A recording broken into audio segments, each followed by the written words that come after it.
PM पे आपका बहुत बहुत अभिनंदन या स्वागत है। आज हम लोग पढ़ेंगे फर्स्ट लेसन संख्या पद, जिसमें सभी टाइप के एक एक क्वेश्चनों को हम लोग लगाते चलेंगे, जिससे आपको हर टाइप के प्रत्येक टाइप के हर एक क्वेश्चन आपको आसानी से लग सके और नोट्स बनाने में आपको आसानी हो। चाहे जैसा भी क्वेश्चन आपको परीक्षा में दे दे, आपको आसान तरीके से उसको लगा सकते हैं। उसको लगाने से पहले हम लोग कुछ चीज़ों को सीख लेते हैं, ताकि आगे चल के बहुत ही काम देगा। संख्या पद्धति में सबसे पहले अगर इस तरह का क्वेश्चन आ जाए कि 1 से लेके 10 तक, चाहे अनंत तक कितना तक पूछ ले कि सभी संख्याओं का योग बताइए, ठीक है। जैसा कि आप लोग देख रहे हैं कि संख्या लगातार है 1 2 3 4 5। तो इस तरह का अगर क्वेश्चन दे तो इसके लिए हम लोग फार्मूला लगाते हैं n+1/2। n हमारा क्या रहता है? संख्या रहता है, कितने पद हैं। तो देखिए यहाँ से लेके यहाँ तक देखा जाए तो कितने पद है? 10 पद है। तो n की जगह रखेंगे 10, 10 एक और 10+1/2 और इसको हल कर लेंगे, हमारा आंसर आ जाएगा। और इसी तरह दे देता है कि लगातार सम संख्याओं का योग बताइए। देखिए 2 4 6 8 कहाँ तक? 20 तक बताना है। तो इसको लगाने के लिए हम लोग फार्मूला लगाते हैं n+1, ठीक है। इस पे आप रख देंगे n क्या है? पद है, कितना पद है। यहाँ पे 20 लिखा है तो 20 मत रख दीजिएगा। यहाँ पे देखा जाए तो कितने पद हैं भाई, एक एक छोड़ के गिना गया है, तो 2 से भाग देंगे तो कितना आ जाएगा? 10 आ जाएगा, मतलब 10 पद है। तो n की जगह हम क्या रखेंगे? 10 और 10+1, इसको हल कर लेंगे, आंसर आ जाएगा। अगर पूछ दे कि लगातार विषम संख्याओं का योग बताइए, तो आप जितने पद रहेगा उसका बस स्क्वायर कर दीजिएगा। यहाँ तक 19 तक कितने पद आते हैं? 10 पद आता है। तो 10 पद का अगर हम लोग स्क्वायर कर देंगे तो हमारा आंसर आ जाएगा। अगर बीच में कहीं से भी कोई संख्या पूछ दे और अंतर समान न हो, जैसे अंतर मतलब समान हो लेकिन कितने का अंतर हो वो डिसाइड नहीं हो, जैसे इसमें 2-2 का अंतर था, ठीक है, लेकिन इसमें देखिए 4-4 का अंतर है। इसी तरह 10-10 का या 20-20 का अंतर हो, लेकिन अंतर समान होना चाहिए। ये हमारा प्रथम पद हो गया, इसको हम लोग कहते हैं अंतिम पद। इसको क्या कहते हैं? प्रथम पद, ये कहते हैं अंतिम पद। ये तो 3 तरीका मैंने बता दिया, और एक तरीका ये है कि उससे आप सभी तरह के क्वेश्चनों को लगा सकते हैं। तो पहले तो हम लोग n ज्ञात करने के लिए फार्मूला पढ़ेंगे। अंतिम पद में से प्रथम पद को आपको घटाना पड़ेगा और दोनों संख्याओं के बीच कितना का अंतर है, जैसे यहाँ 4 का अंतर है, उसको नीचे लिखना पड़ेगा और उसमें 1 जोड़ देना पड़ेगा। तो यहाँ पे अंतर लिखना है, ठीक है। तो आपका n आ जाएगा। जब n आ जाएगा तो सभी संख्या का योग ज्ञात करने के लिए हम लोग क्या करेंगे? अंतिम संख्या में से प्रथम संख्या को घटाएंगे और नीचे रहेगा 2, किससे गुणा कर देंगे? n से गुणा कर देंगे, ठीक है। अब इस तरह क्वेश्चन को इसको लगा के देखते हैं। पहले तो n ज्ञात करने के लिए मैंने बताया था कि अंतिम पद, अभी यहाँ पे जो अंतर है कितने का है? 4-4 का है। तो पहले हम लिखेंगे अंतिम संख्या, फिर माइनस प्रथम संख्या लिखेंगे 4, उसके बाद अंतर कितने का है? 4-4 का अंतर है, +1 करेंगे, ठीक है। यहाँ पे देखिए अंतिम और प्लस रहेगा, ठीक है। यहाँ पे माइनस रहेगा, यहाँ प्लस प्लस रहेगा, गलती से माइनस लगा दिया हमने। तो 36 में से 4 गया, कितना बचा? 32/4 +1। 4 से काटे कितना हो गया? 8, और 8 एक कितना होता है? 9 होता है, ठीक है। अब n बराबर हमको पता हो गया कि 9 हो गए। अंतिम संख्या 36, प्रथम संख्या 4 और गुणे 9, n की जगह 9/2। अब इसको हल कर लेंगे, आपका आंसर आ जाएगा। तो आइए अब हम लोग आते हैं क्वेश्चन पे। इसको एक बार रिपीट कर लीजिएगा और अपने नोटबुक में लिख लीजिएगा, क्योंकि ये सब चीज़ें बहुत काम की चीज़ें हैं, ठीक है, जो बार बार क्वेश्चन पूछे जाते हैं। कि लगातार संख्याओं का योग कितना रहेगा? n+1/2। लगातार सम संख्याओं का योग कितना रहेगा? n ब्रैकेट में n+1। और लगातार विषम संख्याओं का योग रहेगा पद का स्क्वायर, जितने पद है उसका स्क्वायर, या तो कह सकते हैं n का स्क्वायर। और यहाँ पे n कैसे ज्ञात कर सकता है और योग कैसे निकलता है, ये भी जानना बहुत ज़रूरी है। इसको लिख के आप लोग याद करिएगा। अब जैसा कि पहला क्वेश्चन है कि 1 + 3 + 5 + 7 + 9 + 11 + 13 + 15 कहाँ तक के 15 पदों तक योगफल क्या होगा? मतलब 1 से लेके, मतलब क्या है, विषम संख्याओं का 1 से लेके 15 विषम संख्याओं का योगफल बताना है। तो मैंने बताया था कि अगर विषम संख्याओं का 15 मतलब विषम संख्याओं का योग निकालना हो तो बस n का स्क्वायर कर दीजिए। मतलब n का मतलब क्या, कितने पद हैं उसी का स्क्वायर कर लीजिए। तो पदों की संख्या कितनी दी हुई है, 15 पद दिया है, तो 15 पद का स्क्वायर करेंगे तो कितना हो जाएगा, 225 हो जाएगा, जो कि आपका क्या हो जाएगा, आंसर हो जाएगा। अब नेक्स्ट क्वेश्चन है कि 50 से कम 3 के सभी धनात्मक गुणजों का योग ज्ञात कीजिए।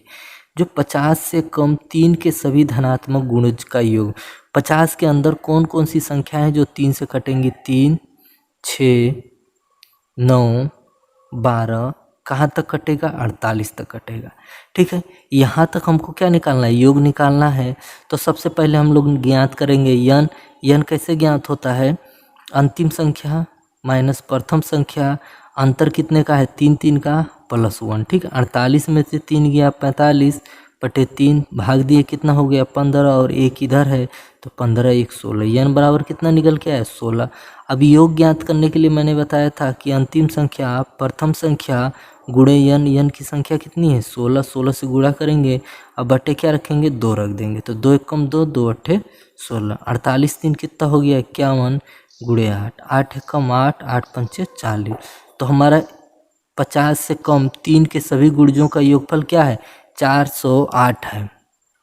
अब नेक्स्ट क्वेश्चन है कि दिया है 1 + 2 + 3 + 4 कहाँ तक 10 तक बराबर 55, तो योगफल 6 + 12 + 18 + 24 + 60 बराबर होगा। मतलब 1 से लेके अगर 10 तक गिनतियों को जोड़ा जाए तो 55 आ रहा है, तो 6 का जो गुणज है 6, 12, 18, 24 कहाँ तक 60 तक योगफल आपको बताना है, जो कि यहाँ से लेके यहाँ तक दे दिया है। इसी पैमाने को लेके हम यहाँ से मान निकालेंगे। हम क्या करेंगे, इनमें देखिए 6 कामन मिल रहा है, 6 कामन लेंगे, 1 + 2 + 3 + 4 और कहाँ तक आ जाएगा 10 तक।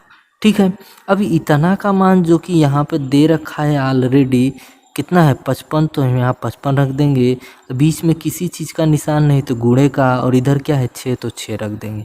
अब 6 से गुणा करेंगे, 6 पंच 30 का 0 3 आया, 6 पंच 30 और 3 कितना होता है 33 होता है। तो कितना योग निकला 330 निकला, जो कि आपका आंसर हुआ।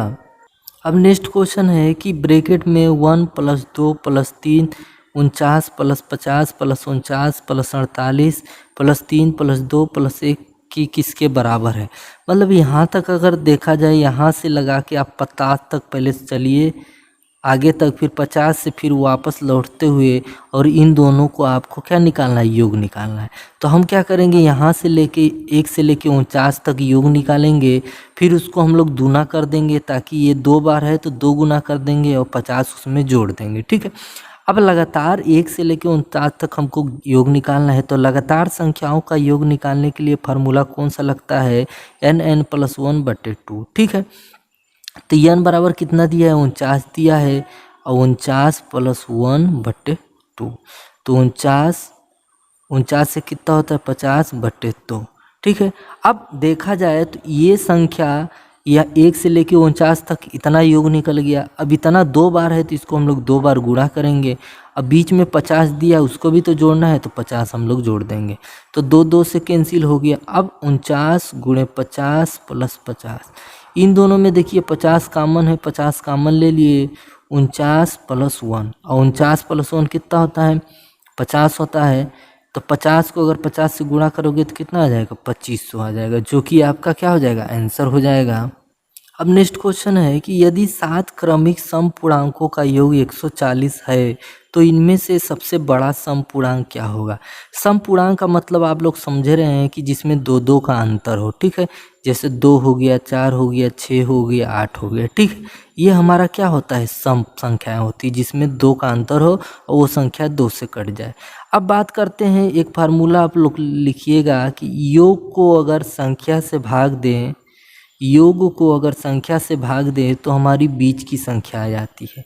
बात समझ में आ रहा है। जैसे कि 7 क्रमिक पूर्णांकों का योग दिया है, योग कितना है 140, संख्या कितनी है 7 है, अगर मैंने 7 को इससे भाग दिया तो कितना आ गया 20 आ गया। तो 20 हमारी क्या आ गई बीच वाली संख्या हो गई। मतलब 7 संख्या में 3 संख्या इधर छोड़ दीजिए, 3 संख्या इधर छोड़ दीजिए, जो बीच में चौथी संख्या है वो हमारी क्या आ गई 20 आ गई। अब पूछ रहा है कि बड़ी संख्या बताइए, तो इसकी अगली वाली संख्या क्या हो जाएगी 22। भाई सम पूर्णांक है तो दो दो का अंतर है, तो अगली संख्या 22, फिर अगली संख्या 24, फिर अगली संख्या 26, 3 संख्याएं हो गई। अब 3 संख्या में कर रहा है सबसे बड़ा पूर्णांक क्या होगा 26 होगा, जो कि हमारा आंसर हो गया। अगर यही पूछता सबसे न्यूनतम संख्या क्या होती तो हम लोग क्या करते पीछे जाते। 18 सम पूर्णांक है तो दो दो घटाएंगे 16 फिर 14 हो जाएगा, तो सबसे छोटी संख्या हमारा 14 हो जाता, तो 14 आंसर आता। लेकिन इसमें क्या आंसर आया 26 आंसर आया है। आइए अब अगला क्वेश्चन देखते हैं। 7 क्रमागत विषम पूर्ण संख्याओं का योगफल 133 है तो न्यूनतम विषम पूर्ण संख्या है। कह रहा है 7 विषम पूर्ण संख्याओं का योगफल कितना है 133 है और हमको न्यूनतम बताना है। जैसे कि मैंने बताया कि अगर योग को जितनी संख्या है उससे भाग देंगे तो कौन सी संख्या आ जाएगी बीच वाली संख्या आ जाएगी। 7 एकम 7, 6 बचा 7 नौ 63। 19 हमारी कौन सी संख्या है बीच वाली है, मतलब 3 संख्या इधर छोड़ दीजिए, 3 संख्या इधर छोड़ दीजिए और जो चौथी संख्या है बीच की वो हमारी 19 आ गई। अब पूछा है न्यूनतम संख्या जो कि विषम है, तो विषम में दो दो का अंतर होता है, तो इससे पहले वाली संख्या 17, इससे पहले वाली संख्या 15, इससे पहले वाली संख्या 13 है, तो 13 हमारी क्या हो गई सबसे न्यूनतम संख्या हो गई। अब नेक्स्ट क्वेश्चन है कि 3 क्रमिक पूर्ण संख्याओं का योग 1350 है तो सबसे छोटी तथा बड़ी संख्या का योग बताइए। अब 3 क्रमिक पूर्णांकों का योग कितना है 1350 है, तो अगर हम 3 से भाग देंगे 3 चौक 12, 3 पचे 15, मतलब 450।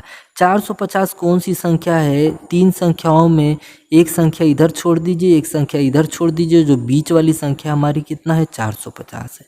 जो कि क्रमिक है तो एक का अंतर है, तो अगली संख्या 451 हो जाएगी और पीछे वाली संख्या 449 हो जाएगी। ठीक है, अब कह रहा है छोटी और बड़ी संख्या का योग बताना है, तो छोटी संख्या है 449, बड़ी संख्या है 451 है। ठीक है, अब योग करेंगे 9 1 10 का 0 और 5 4 9 1 10 का 0, 4 4 8 1 9 हो जाएगा। ठीक है, तो हमारी दोनों संख्याओं का योग कितना है 900 है। आइए नेक्स्ट क्वेश्चन देखते हैं। 3 से गुणा करके बनी 100 और 200 के बीच की सभी प्राकृतिक संख्याओं का योग ज्ञात कीजिए। कह रहा है 100 और 200 के बीच जो संख्याएं 3 से कट रही हैं सभी का हम लोग योग ज्ञात करना है। तो 100 के जस्ट ऊपर कौन सी संख्या 3 से कटेगी तो 102 कटेगी, और 200 के नीचे जस्ट कौन सी संख्या कटेगी तो 158 कटेगी। और बात करेंगे इसका योग ज्ञात करना है, जैसे 102 के बाद क्या आता है 105 आता है, 105 के बाद क्या आता है 108, इसी तरह कहाँ तक 198 तक हमको योग ज्ञात करना है। तो सबसे पहले हम लोग निकालेंगे यन, तो यन निकालने के लिए हम लोग निकालते हैं अंतिम संख्या माइनस प्रथम संख्या बटे अंतर कितने का है, अंतर 3 3 का अंतर है। 102 105 में कितने का अंतर है 3 3 का अंतर है, और एक जोड़ देते हैं तो 198 में से 102 गया कितना बचा 8 में से 2 गया 6 और 9 का 8 हो जाएगा, नहीं 9 का 9 रहेगा, और 1 में से 1 गया 0 हो जाएगा 3 और प्लस 1, 3 से काटे 3 3 का 9, 3 दूना, अब 32 और 1 कितना होता है 33 होता है। तो यन बराबर कितना निकला हमारा 33 निकला। यहाँ तक बात समझ में आई। अब बात करते हैं कि योग ज्ञात करने के लिए, तो योग हमारा अंतिम संख्या 198, प्रथम संख्या 102, यन कितना है 33 है, 33 रख दिए और नीचे क्या रहता है 2 है तो 2 लिख दिए। 198 और 102 जोड़ेंगे तो कितना हो जाएगा 300 गुणे 33 बटे 2, 2 से काटे कितना हो गया 150। अब गुणा करेंगे 15 तिहाई 45 के 5, 15 तिहाई 45 और 4 49, और एक 0 था तो 0 बढ़ा दिए, तो योग कितना निकल के आया 4950। अब नेक्स्ट क्वेश्चन है कि ब्रैकेट में 101 प्लस 102 प्लस 103 और 200 तक का योग क्या होगा, मतलब 101 102 103 इसी तरह 200 तक पूरा हमको योग ज्ञात करना है। तो सबसे पहले हम यन निकालेंगे, यन निकालने की ज़रूरत है नहीं क्योंकि हमको पता है 101 से लेके 200 तक कुल कितनी संख्या होती हैं 100 संख्याएँ होती हैं। अगर नहीं आपको पता है तो यन आप ज्ञात कर सकते हैं, फार्मूला आपको पता ही है। अब डायरेक्ट हम लोग योग ज्ञात करेंगे, तो योग ज्ञात करने के लिए अंतिम संख्या प्रथम संख्या और यन कितना है 100 बट्टे कितना रहेगा 2 रहेगा, 200 और 101 को जोड़ेंगे तो क्या हो जाएगा, 301 हो जाएगा, और 2 से इसको काटेंगे तो 50 हो जाएगा। गुणे 50 से आपको गुणा करना है। तो 0 का 0, 5 कम 5, 5 0 एम 0, 5 ते 15। तो कितना योग आया, 15,050 आया, जो कि आपका आंसर हो गया। अब नेक्स्ट क्वेश्चन है कि ब्रैकेट में 91 प्लस 92 प्लस 93 कहाँ तक 140 का मान बताना है। मतलब यहाँ से लेके यहाँ तक आपको योग ज्ञात करना है। तो यन अगर हम देखें तो कितना है, यन बराबर हमारा 50 है अगर आप देखें तो, ठीक है। अब योग ज्ञात करने के लिए हम लोग डायरेक्ट फार्मूला लगाएंगे। अंतिम संख्या 140, प्रथम संख्या 91 और यन कितना है 50 है। अब बट्टे कितना रखेंगे, 2 रखेंगे, ठीक है। अब जोड़ेंगे, 2 से इसको काट दिए तो 25 हो गया। इसको जोड़ेंगे तो 0 1 0, 9 4 13, 3 1 2। अब गुणा किससे करना है, 25 से करना है। 25 से कम 25 के 5 हासिल 2। अब 25 ते 75 और 2 कितना होता है 77 हासिल 7। अब 25 दूना 50 और 7 कितना होता है 57। तो कितना योग आया, 5,775 आया, जो कि आपका आंसर हो गया। यहाँ तक वीडियो में बने रहने के लिए बहुत बहुत धन्यवाद।